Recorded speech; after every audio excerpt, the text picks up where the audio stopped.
tabay hayo. Sinahog ko na dyan. Gatas, asukal, butter or margarine. Kahit anong gatas gamitin mo.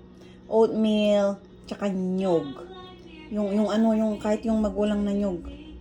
Yung magulang na nyog talaga, yung natangkanan. Para mas masarap. Tapos pagkaluhaluin mo lang, hingga na ganyan. Oh. Pero syempre, unahin mo yung, nakalimutan ko yung video. Unahin mo yung asukal, butter, gatas. I-melt mo muna.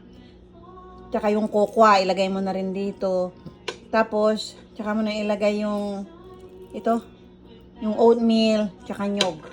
Diba? Kasi ang ginili ko, yung ganito lang na nyog. Kasi wala naman akong nyog dito. Tapos, kutsara, ganito. Ano ba ipaharap?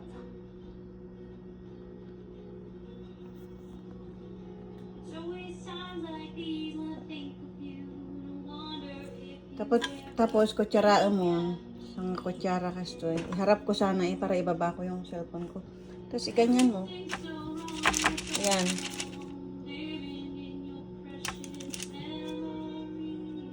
Kunin mo yung pan na ganito sa bahay. Tapos, palamigin mo muna sa labas lang or sa i-ref mo. Pagka medyo hindi na siya mainit, pag nag-cool down konti, ilagay mo sa ref, mas madaling tumigas. So, igarapon mo na or ilagay mo sa Pwede rin to nilalagay sa muffin na maliliit, yung macaron na kaya lang gagastos ka pa. Ganito na lang. Tapos ilagay mo na lang sa planggana, sa bowl pag ibenta mo, o di ba? Pulutin na lang nila, tansyahin mo na lang kung magkano presyo mo. Konti lang naman magastos eh. I-try mo kahit isang tray lang. Bigay ko sa iyo yung recipe. Napakabilis. Tunawin mo lang yung asukal, butter, kokwa, gatas doon. Ayaw bumaba oh. Stick.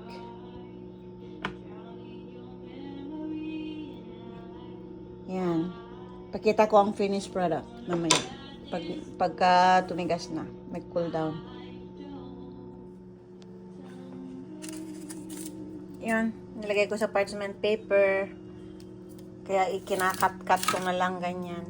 Pwede mo rin bilog-bilugin. Pero ako ginanyan ko na lang. Nilagay ko sa rep. Tapos matigas na siya. O, diba? Kasi benta mo siya ganito. Gandahan mo yung kung gusto mo. Yung pinaglagyan ko, pag-cut ko, whatever.